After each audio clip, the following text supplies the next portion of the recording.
What is up, everybody? It is Alex from Heavy New York, calling from the quarantine zone again, and this time on Skype, we return after 3 long years with Steffen of the almighty Obscura. Great to be able to talk with you again, man. I can't believe it was 3 years ago since that last tour.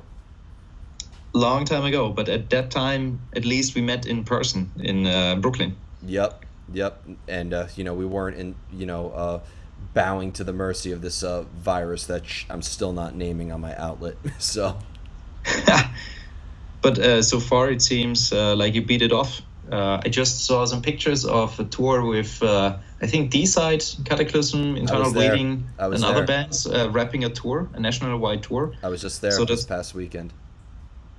So we never ever thought in our lives that D-Side might show some optimism for this world, but it happened. I mean... And the fact that that's not even the strangest thing that's been happening in the last year says a lot. Yeah. Nah, let's see. I'm a very optimistic person, and I think we have all this behind us in the next couple of months. I hope you're right. I really hope you're right. I'm holding you to it.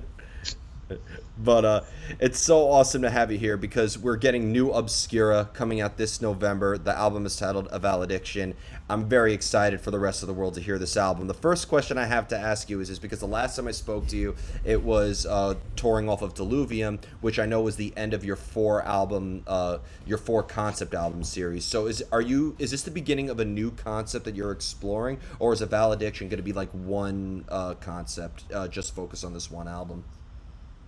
No, A Valediction is part of a trilogy this time. So we finished the mentioned 4-album quadrilogy with Diluvium a while ago. And I wanted to start something new. But at the same time, I wanted to keep the core sound of the band, the look, and everything that makes Obscura sound, look, and feel like this band does. I wanted to keep that, but also show not a new direction, but a different pace of the entire album. And that's the reason why I changed the producer, the cover artist, and everything around the band, altered a little bit, simply to show that it's not a new start, but it's more like a reincarnation. It's a refreshment. Really? That's kind of like a big thing to say, just because I'm excited to, I feel like these first 2 singles that you released are really, really remarkable, and I think are starting the record off on a great note. For the first 2 singles that you did release, could this maybe serve as a clear representation of what the entirety of the album is going to sound like, the title track and Solaris, or is this just the tip of the iceberg? Because your music is quite experimental, so I'd imagine that there's a lot more to be discovered, right? This is really just tip of the iceberg, and how we placed all the singles was actually planned to dive into the album with our fan base. So Solaris was, I would say, a classic Obscura composition. It's very techy, it's quite short, but it's pretty much straightforward and technically demanding, while A Valediction starts already showing a different side of the band. It's something we did with Diluvium with a song called Emergent Evolution before. It has more like a bittersweet aftertaste, some sort of melancholy with it. And the next single will show a completely different side. It's, I would say, the most brutal song on the album. It contains no blast beats. It contains only guttural vocals, and it shows the very first time in the history of this band a deep beat. For me, the song sounds like a mixture out of Bloodbath and Obituary. So people will be very, very surprised. Well, you were saying? The 4th single will be something entirely different with clean vocals and keyboards, and you will be surprised. I think the entire album is such a roller coaster in terms of pace and feel. It's definitely not going to be boring. You can listen to the album front to end, and you will be quite entertained, surprised, and relieved that we kept our core sound at the same time. So Listen to the album. I can't wait. I've already heard it, and I'm excited for the rest of the world to hear it too. And what's funny is, too, I've always said that Obscura is the smorgasbord of death metal. That's how I've always described your sound, because, I mean, there's guttural death metal, there's melodic death metal, there's technical death metal. I mean, I think it's fair to say that there's multiple forms of inspiration, and there is no hesitancy to try anything new with your sound to begin with, right? Frederick Nordstrom mentioned a certain term. He called us BOM, best of metal. Oh, wow. So we kept this as an internal funny side note. So, but as you mentioned, we have a certain sound, and I would say, I would even call it a signature sound. But at the same time, we always look left and right for different influences, different paths we could follow, and simply to keep things interesting for ourselves, for the fans, but also for the live shows. Since Obscura is a live act, a live band, and I want to keep it interesting and enjoyable watching this band playing live. Yeah. And does it ever start off with the songwriting like a preconceived idea, especially because your music is so concept driven? Do you ever have like a preconceived idea of what you want it to sound like, or is there a lot of like rolling the dice, as I like to see, and kind of just a lot of trial and error involved to getting to the final composition? That's hard to say. I mean, it's a big question of the hen and the egg.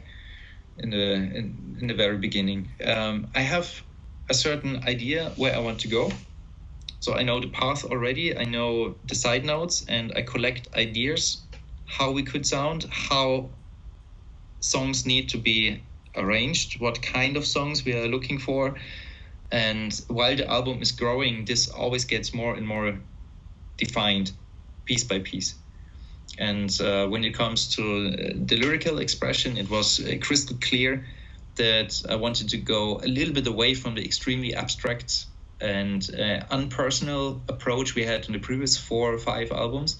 I wanted to give our fan base and everybody who's interested a little bit more grip to get behind the meaning. So I opened up a little bit how I wrote all the lyrics and the stories. I think they're a little bit easier to digest. And this let us also choose a different way to produce the album. Mm-hmm. The album has a way more organic and human touch. And I would say you won't find any mistake on the album, but there are more different.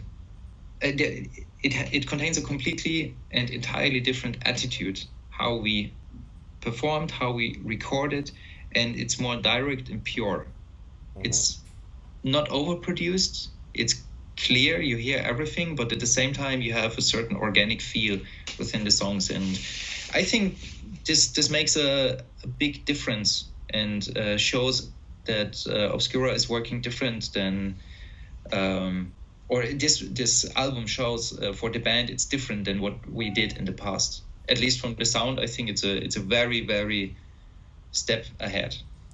When it comes to like thinking of these concepts that you want to address, you mentioned that this is the beginning of a trilogy. I mean, is there like a lot of research that goes involved? Like, are you looking at other mediums of art to further inspire you, or is this concept that you're addressing also really just demonstrating maybe your personal experiences, or maybe does your personal life influence the concept as well? I'm not researching for the first ideas. Usually I have a couple of ideas in my pocket. Sometimes those ideas are quite old. Sometimes I take a couple of years to find the right connection to a certain thought. But when I have a raw idea, for example, this trilogy, I have all album titles. I have a couple of song titles for the next 2 records. I already have a color scheme for all artworks. And when I have those raw ideas, I just write them down and get piece by piece deeper and deeper and deeper into this concept. And at a certain point, I need to think about how it should sound and how it should look like. For example, when I define a certain color palette for an artwork, certain certain content, I still need somebody or someone who brings those ideas to life, and then I'm going to start researching who could be the right person, and that could take can take months, sometimes years, but the same happened before we worked with Orion Landau, who did all the artworks for the previous albums. That was also a very long odyssey to find the right person. And this time I knew exactly what kind of style I wanted to have. And then I worked through all different artists. I asked friends, other artists who they can recommend. In the end, I talked to Eliran Kantor, quite well-known name in the scene nowadays. He worked for Testament and a couple of other big artists. And when we shared ideas, we immediately clicked, and he understood what I want, and and I understood what he could bring and alter the idea or bring those ideas I had to life. And in the end, it's always a back and forth between whoever is involved, not only the artists for the cover artwork, but also the producer and the musicians I'm working with. Mm-hmm. So it's more or less, long story short, it's more or less a path I define. And then along this path, I'm looking into who would like to join me and who would make the team a team in the end. Do you find it though, maybe like the longer that you're working on something, or like the longer you're exploring this, the harder it is to kind of maybe maintain that creative energy that initially sparked the idea to begin with? Or is, putting something down and coming back to it just never an issue?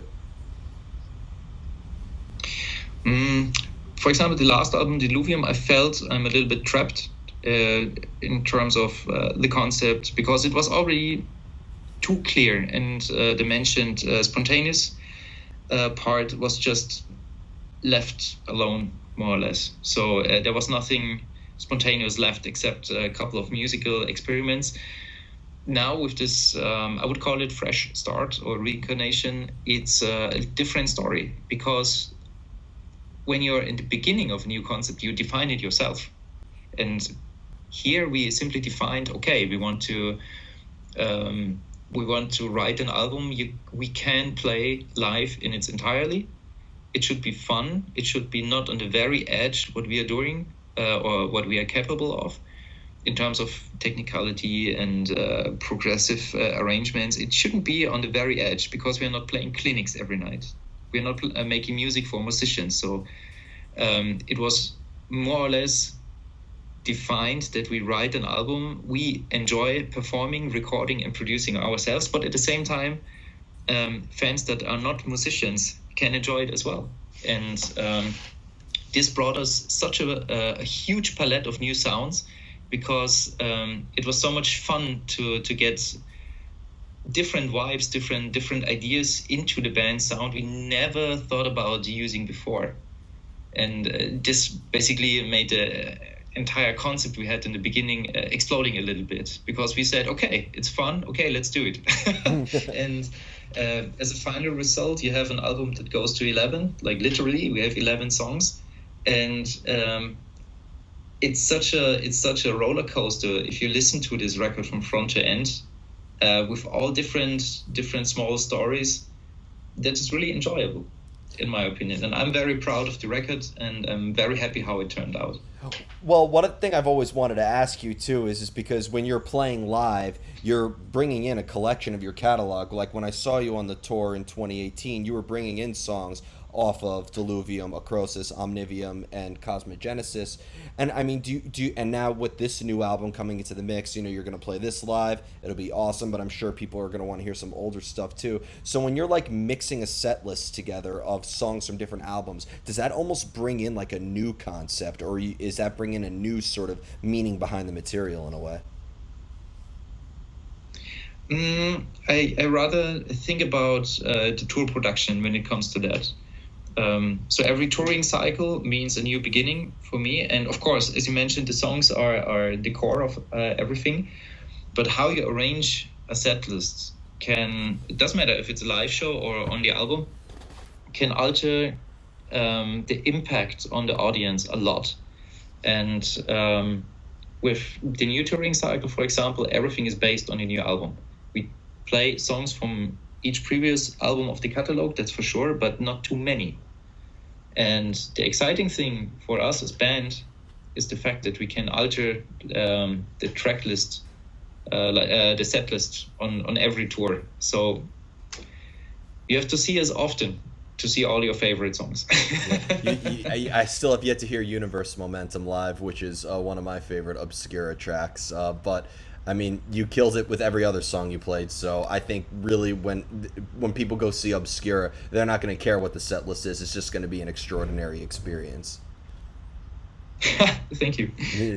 By the way, Universe Momentum will be part of the next touring cycle. Please bring that to New York. If you don't mind me asking, I wanted to ask one little question as a fan of the band. But this year is the 10-year anniversary of Omnivium, which is the album that I actually discovered Obscura on. And I was just wondering, being that this was the second of the 4-album concept series, I mean, what was the sort of thought process going behind Omnivium? Because I still think, like, I put that on the level of Sound of Perseverance by Death, or on the level of Focus by Cynic, or any, tech death, legacy album. I mean, just what was your mindset at the time of Omnivium? When we wrote and recorded Omnivium, let me think about it. We have been on tour constantly for the previous album, Cosmogenesis, so we've been on the road, and most of the album was written on the road, usually on the backseat of a van or somewhere in between. So everything came together super stressed, and we did the big mistake not working on the pre-production for this album, because we simply didn't thought about it. And in the studio, we figured that barely any of those arrangements work in a live setting at all. So some of the songs have been written on purpose on 6 different guitar lines, for example, Velocity, if I'm right. And we never have been able to pull them off live. So either you're forced to use a lot of backing tracks, and I'm not a big fan of that, except a couple of like effects or something. But I don't want to hear full guitars coming from a backing track. That feels like wrong to me. So this album is like, it's strange looking back. So I'm proud of each album of the catalog, from the first demo to A Valediction now. Omnivium was simply a turning point for the band, because if I remember right, the album was received quite well, but we had some issues within the band, because at that time we didn't know musically where to go, in which direction, and that simply caused a lot of lineup changes in the end. But looking back, I think the feeling of the album is special, and it doesn't sound that raw as it felt when we went into the studio nowadays. I mean, I don't have this fan perspective, unfortunately, anymore, because I was there recording the album and dealing with everything. And I'm not sure how it feels for an outstanding person who don't know everything that happened in the studio and how the album came together. But I know we have a loyal fan base. Those who got attention of the band between 2008 and 2012, who are really in love with this album. I mean, nowadays, I'm not sure. I mean, it almost just seemed like technical death metal was really, really starting to make a resurgence at that time, because in the end, also Decrepit Birth put out Polarity, which was like more of a technical death metal driven album, and there was so many other bands that like put out that style. And I mean, even though I love this album for the life of me, and I remember you played it live at the Knitting Factory in Brooklyn, the opening track, Septu, I can't pronounce the opening track to Omnivium. but I've noticed that you bring the green lights back, so it almost gives Obscura a little bit of like a typo negative sort of effect behind it, and like it almost does seem like an interesting span of time. I do think that was the one time you used backing tracks though for like the acoustic intro of that. Am I wrong? Yeah, that's exactly. We always use backing tracks for the acoustic guitars and some certain effects, but we double the acoustic guitars with clean guitars simply to fill up this gap, and it simply sounds better live. Yeah. But I don't want to have like rhythm guitars or solos coming from a backing track. That's something wrong. Yeah. But regarding the album, I think in the set list we only played Septuagint, Vortex Omnivium, and Ocean Gateways, the first three songs. Yeah. Which again, Everything else. yeah. Again, I was asking mainly because of nostalgia, because that's how I discovered Obscura. Somebody recommended it to me, and it's really interesting to see an evolution, because I thought the direction you took off of Acrosis was, a completely new direction while staying true, and Diluvium as well. And now with this new album, I think it's gonna be even more of an evolution. So it's great to see how the band has evolved from Cosmic Genesis onward. Yeah, well, we don't want to repeat ourselves at all. So it would be boring writing, for example, Omnivium Part 2 or Diluvium Part 2. That's not my approach. I always want to have a certain shift, but at the same time, hitting this thin line in between, also keeping our signature sound alive. So Yeah, of course. And that's something every band deals with, I think. Yeah, and I know that some people who don't like bands being repetitive get a little anxiety when they think of like a concept album series, because, is every album going to sound the same? I think you have avoided those pitfalls very, very well. Cool, thank you. Yeah. Thank you. If you don't mind me asking, though, because you in a way just answered the next question, but this is now a trilogy series that you're working on, starting with A Valediction. Do you have like an idea of the direction of the sound that you're going to go into for the next two albums? I do have an idea where we are going to, but I don't want to spoil it too much at this time. Fair enough. But I can tell you, Obscura Ballad is too early on A Valediction. Okay. When it comes to though, like getting that inspiration, just that creative energy, whether it is for Obscura or Thulkandra or any of the projects that you've been involved with, does inspiration sometimes come out of the blue, or do you almost have to be in a certain place or be in a certain frame of mind in order for that inspiration to come to fruition? I think stress is generally a problem. When I'm under stress or under pressure, I cannot force myself being creative. So I need some time off, and then it comes from itself.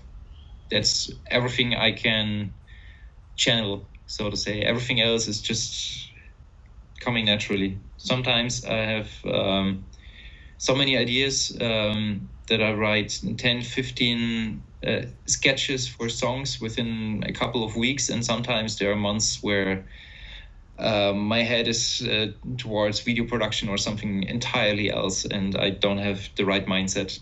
So yes, unfortunately there is no treatment for creativity yet. I know. Tell me about it. And like, and being that you work in multiple creative mediums such as music and visual art as well, I mean, is there a similar energy that you channel into that, or do you consider like working in video production or music almost two completely separate mind frames altogether? I think the most rewarding fact is that I'm not doing the same project again and again and again. So within the last, I don't know, 12, 15 years, I also went into video production and audio production. I have a second band with Thulkandra, which is rather down the black and death metal road, which has an entirely different approach how to write music, how to produce it.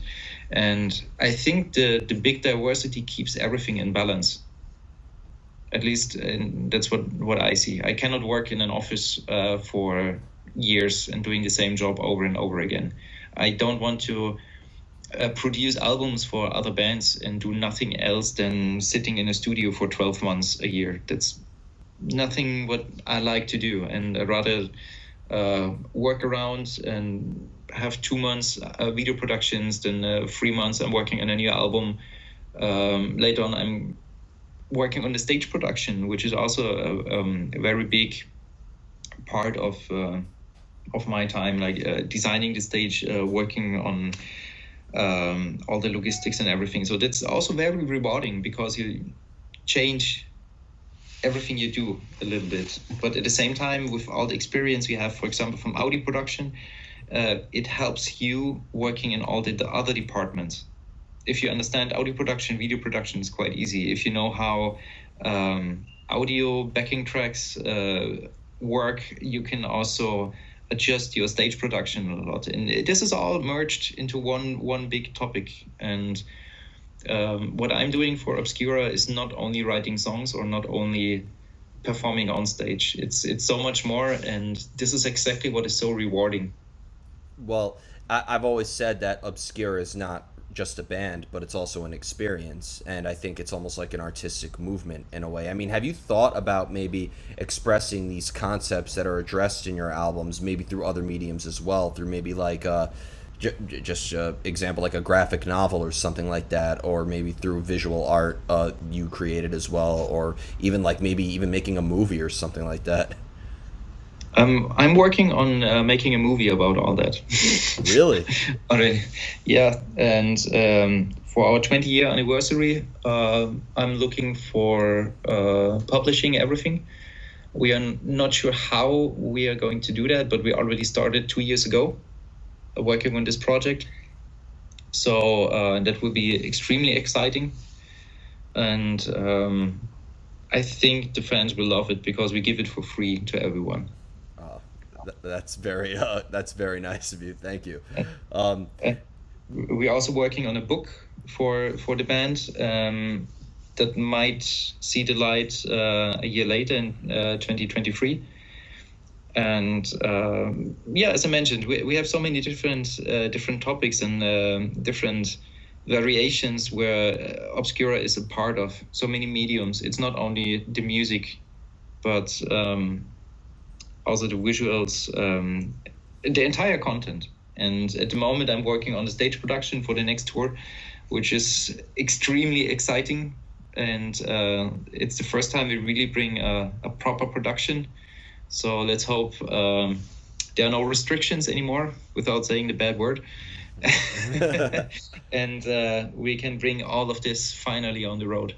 Is there going to be pyro? Yes. Oh hell yeah! I do like fire, so this will be very exciting.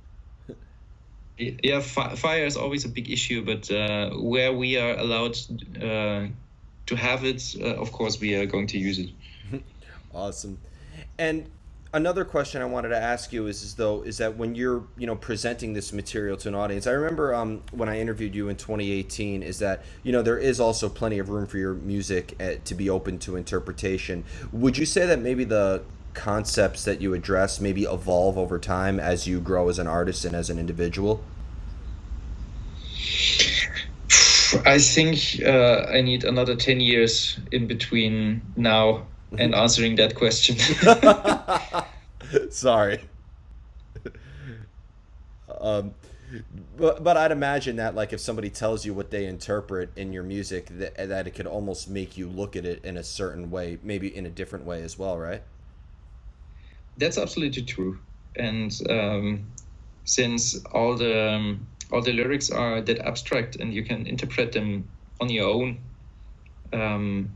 it's quite interesting how people understand or understand for themselves the meaning behind it. And I hear so many different interpretations. For example, the song Incarnated, one of the oldest songs we have in our set. That's quite interesting because it shows that there are a lot of fans who are really digging very deep into the art of an album. Like listening to the music is easy. You can walk around in a park and listening on Spotify, YouTube, whatever. But really sitting down, reading through the lyrics and think of it is at least 2 steps further in my opinion. And I'm very thankful that we have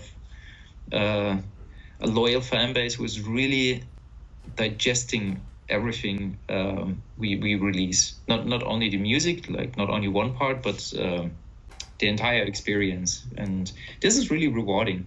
And if I hear different interpretations, it's quite interesting. And then I try to interpret their ideas, and it makes me think why they interpret, for me, a very crystal clear sentence like they do. And then you ask yourself, like, why?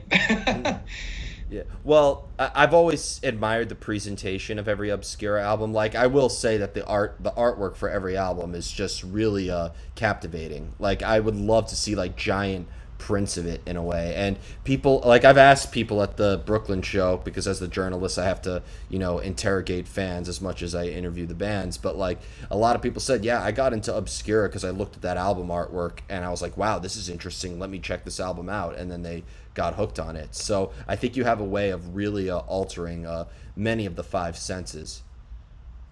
That's fantastic to hear, and I'm very, very glad that the work Orion Landau and me as the guy giving ideas brought and got attention for. That's really, really cool.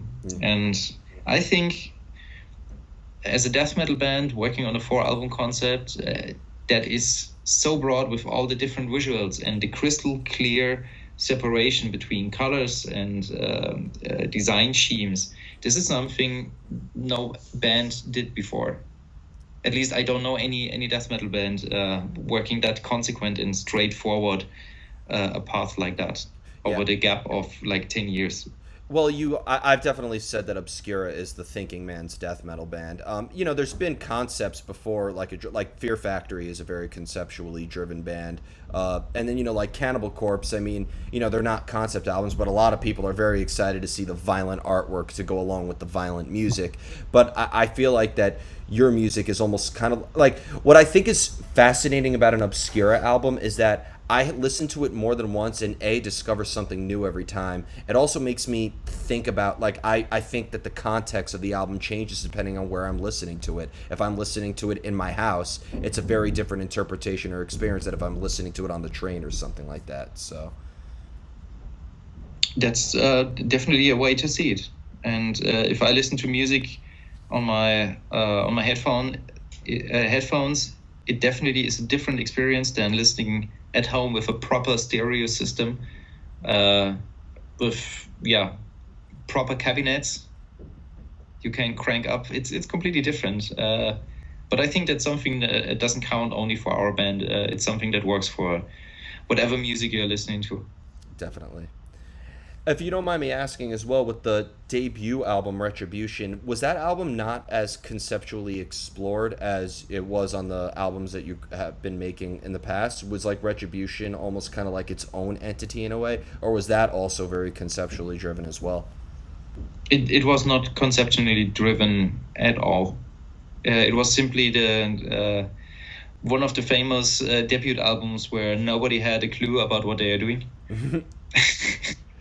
And but we had a couple of ideas back then. We just picked up with the following albums. So the demo and Illegitimation and Retribution both consisted of instrumentals. That's a tradition we have since the very first demo, that on each album there should be an instrumental. And we never wrote about anything like serial killers, like nonsense in my opinion, or from my view. And I think lyrical wise, the songs have been more personal than the 4 albums afterwards. Perhaps now there's a closed circle with going back to this approach with A Valediction. Oh wow. That's not. If I think about it now, I think that's true. Wow. It's a good question from you. Thanks. Thank you. Because we touched upon it earlier in the interview, because like I think that there's sort of like a mysterious aura behind these concept albums, because like with Fear Factory, I reference them so many times in interviews, but like their music is very conceptually driven, but there's really nothing in their lyricism that expresses them personally. Like I don't know what Burton was feeling when he wrote those lyrics, or what Dino was feeling when he was writing those riffs. And while I do consider there to be a lot of emotional energy in the Obscura sound, it was making me wonder like what you were personally feeling. But is it fair to say Retribution is probably the most personal album, right? I think Retribution is the album that showed a couple of teenagers in their first studio experience. we didn't put too much thought in the entire album. We tried to do our best, and I think what you hear is what we could come up with at the time, and was the best performance. The only thing I'm really upset, or what means upset, I regret, is the fact that we used electronic drum kit. Because the producer mentioned that it would be easier for him to edit, and yes, he was right, but at the same time it sounds like a drum computer. And it doesn't represent the drummer's ability, because he was actually very gifted at the time, and he played so many ghost notes and blue notes. They're simply edited. They're just not hearable anymore. And on the pre-production for Cosmogenesis, he is playing drums. You definitely can hear what he was capable of, and with a real drum set, that album would sound completely different, and I think it would make more sense, and the difference to the second album, Cosmogenesis, wouldn't be that harsh as it is here. But well, long time ago, we recorded that album in 2004. I think we played our instruments for 2 years, and that's the result of it. Wow. I'll confess this to you, because most of my friends who are Obscura fans, they've discovered you, on the later albums, whether it was through Acrosis or Omnivium. But I did, as a joke, play them Retribution, and I was like, can you guess what band this is? And nobody was able to guess Obscura. So yeah, it's the songs are not famous. We played on the last European tour. Yeah, on the last European tour, we played one song with with real drums, and it sounded like an Obscura song. And I think there's some live recordings of that song as well, and then it absolutely makes sense. But with a drum computer on the album, like electronic drum kits, it sounds not as we hoped it would sound. Yeah, I mean, to be polite. Ironically, this is ironic too, because with technical death metal, I think an electric drum kit should never be even considered, I think. Yeah, I understand it's super easy and convenient, but you cut out the human touch of each drummer. And if you have a fantastic drummer, and obviously you need some chops to be able to pull off music in that genre, why cutting out this, what makes your band or your sound or your rhythm section really special? Why taking it out when you record with electronic drum kit, or using samples instead of having your drummer showing his abilities? I mean, it's convenient, I understand it. Budgets are very, very small also these days, and with electronic drum kit you could probably record at home. I know all the pros, but in the end, if you release an album that sounds soulless, it's not probably what you had as first intention in your head. Yeah, definitely.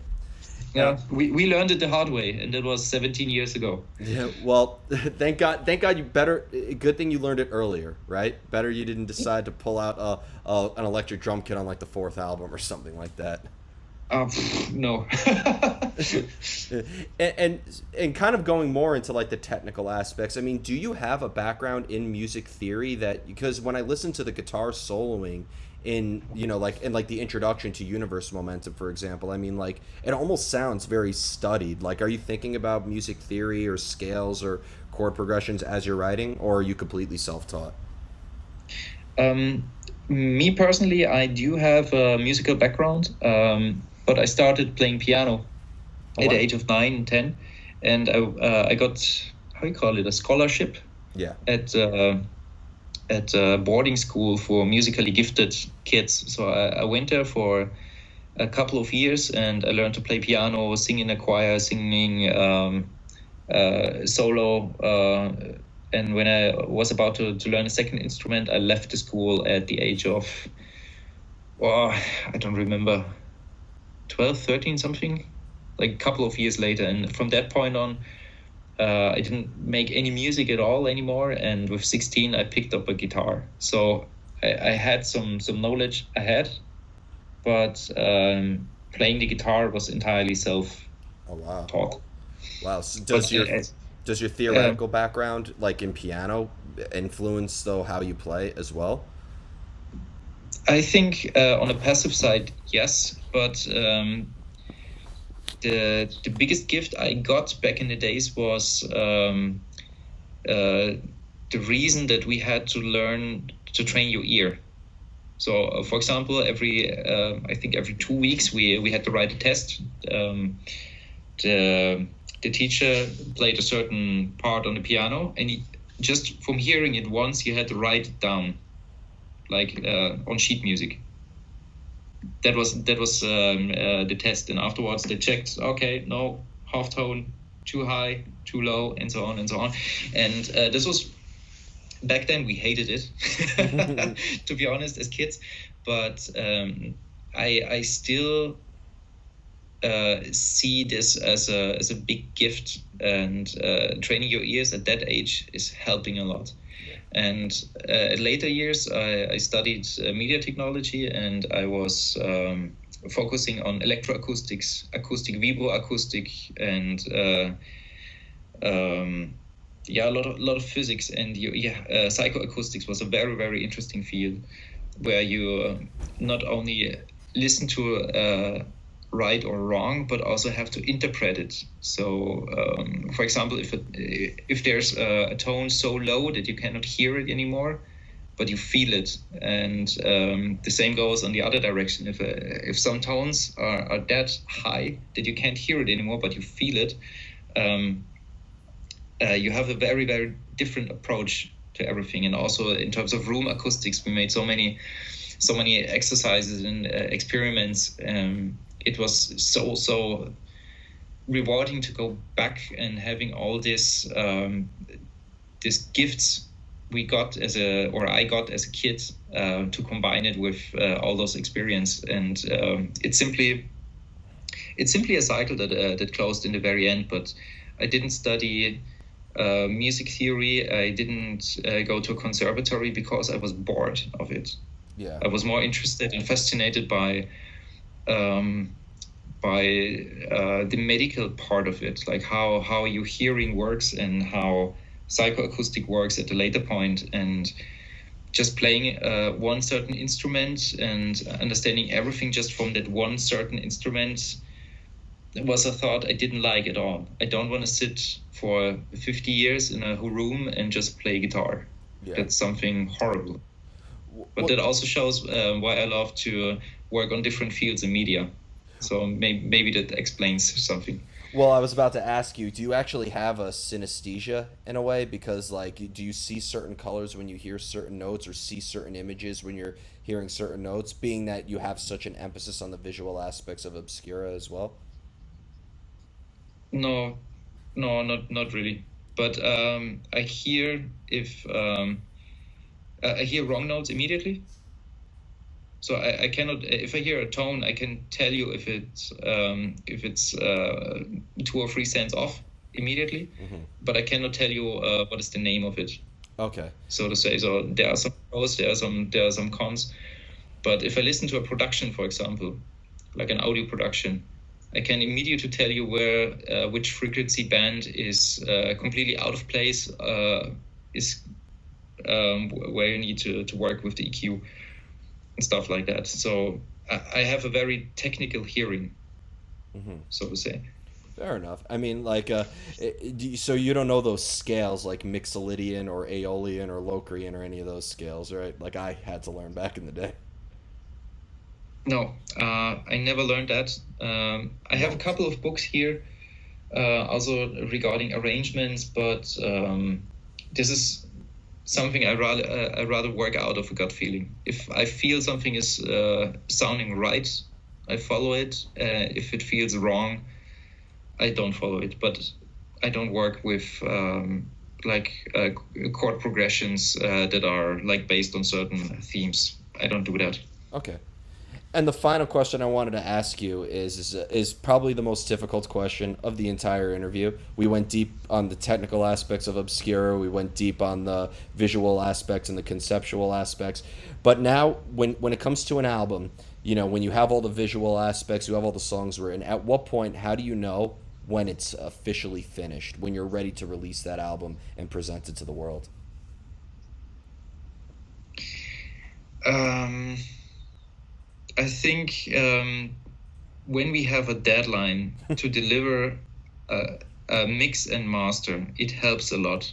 Of course, you always have that aim in front of you, like, okay, I want to deliver the best mix and master, but you need a deadline to say, okay, deadline day, last change is made, and then it's done.